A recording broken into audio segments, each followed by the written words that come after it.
Welcome back to Elon Local News. We begin tonight with tennis, and yesterday the men's tennis team took on Sanford in the SoCon Championship.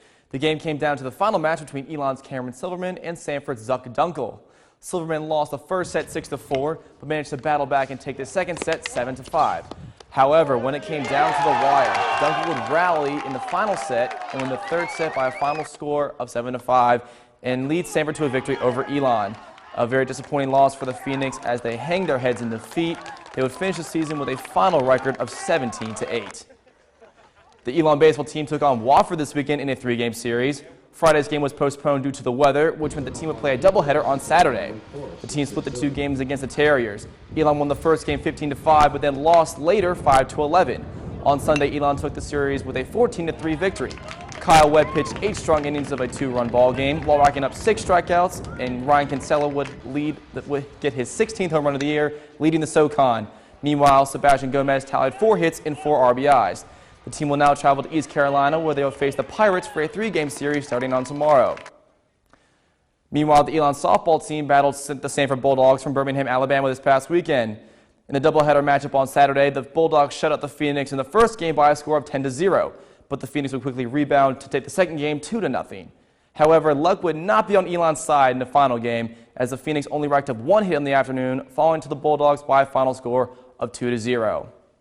Now, one of Elon's softball players, shortstop Allie Ford, wears a second uniform for the Phoenix. I took a closer look. You may recognize her in this uniform, but how about this one? Senior Allie Ford is the only Elon student athlete who plays 2 varsity sports. Ford was originally recruited to play basketball for Elon, but when she heard about an opportunity to play 2 sports, she could not resist. Well, actually, I approached Coach Bo because they had the open tryout, and I was like, "What do you think about me trying out for a softball team?"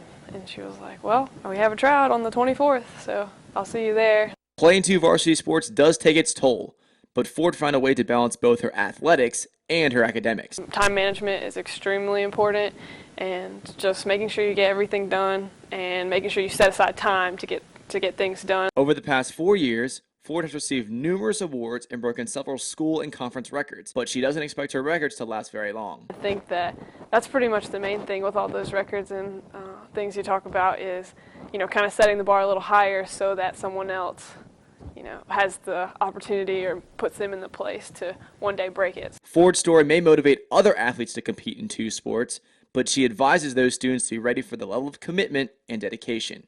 Get ready for, adjusting everything, anything and everything, because you think that you're off the clock with one sport if you're in season with one sport, but you're really not. Justin Biegel, Elon Local News.